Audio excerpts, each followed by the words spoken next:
So hi! Welcome and welcome back to my YouTube channel. And for today's tutorial guys, ituturo ko sa inyo kung paano nga ba umorder sa Shopee gamit ang ating credit card. But first, subscribe to my channel and don't forget to hit the subscribe button and the bell to notify you for my new updates. And upon to learn more, just keep on watching and let's start. So ayan guys, for today's video, i-open lang natin ang ating Shopee account or yung ating Shopee app. And then after yan guys, mula dito sa homepage, pumili lang kayo ng item gusto nyong orderin gamit ang credit card. So pwede kayong mag-search dito sa search bar ng item na gusto ninyo or pwede kayong mamili dito sa pinakang homepage. So for example guys, ang orderin ko na lang is ito. Tap nyo yung item. And then after yan guys, may makikita kayong buy now sa baba. So tatap nyo lang yung buy now. And then after nyan guys, pili lang kayo ng variation kung anong klaseng item yung gusto nyong orderin. So for example is ito na lang. So yun guys, after nyo makapili ng variation, tap nyo yung buy now. So dito naman guys, sa order summary is dito natin i-add yung ating credit card. So scroll up lang natin. And then, tigil kayo dito guys sa payment method. So, kung hindi pa kayo nakakapag-add ng credit card dito sa Shopee, ganito lang yung gagawin nyo. So, ang gagawin nyo lang is tap nyo yung view all.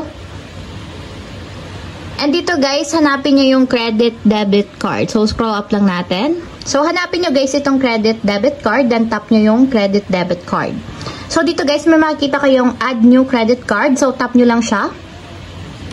And dito naman guys, ilalagay nyo na yung information ng inyong card details. So, lagay nyo lang yung 16-digit card number. Ayan guys, after nyo may lagay yung 16-digit card number is lagay nyo naman yung expiration date. So, kita nyo din ito guys sa inyong credit card. So, lagay nyo lang yung month and year. Then, dito naman sa CVV guys, is makikita nyo naman ito sa likod ng inyong credit card katabi ng inyong signature. So, pwede itong 3 digits or 2 digits. So, lagay nyo lang. Then, lastly guys, yung name on card. So, credit card holder name yung ilalagay nyo naman dito. And ayan guys, double check nyo yung card number, expiration date, CVV number, and then name on card. So, kapag okay na guys, tap nyo yung submit dito sa baba.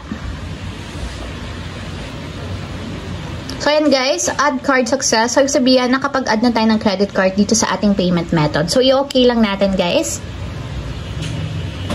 And kung makikita nyo dito sa payment method, automatic napunta siya dun sa credit debit card. So, ibig sabihin, naka-enable na yung ating credit card. So, ito yung ating gagamitin pag-payment method ng ating order. So, kapag okay na guys, nakita nyo nang naka-enable yung credit card, tap na natin yung place order.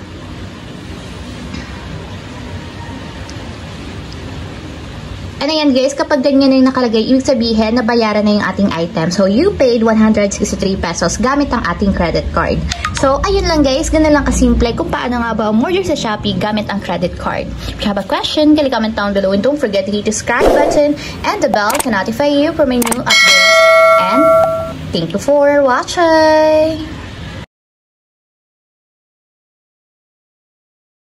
Living life, every day, late at night, not okay.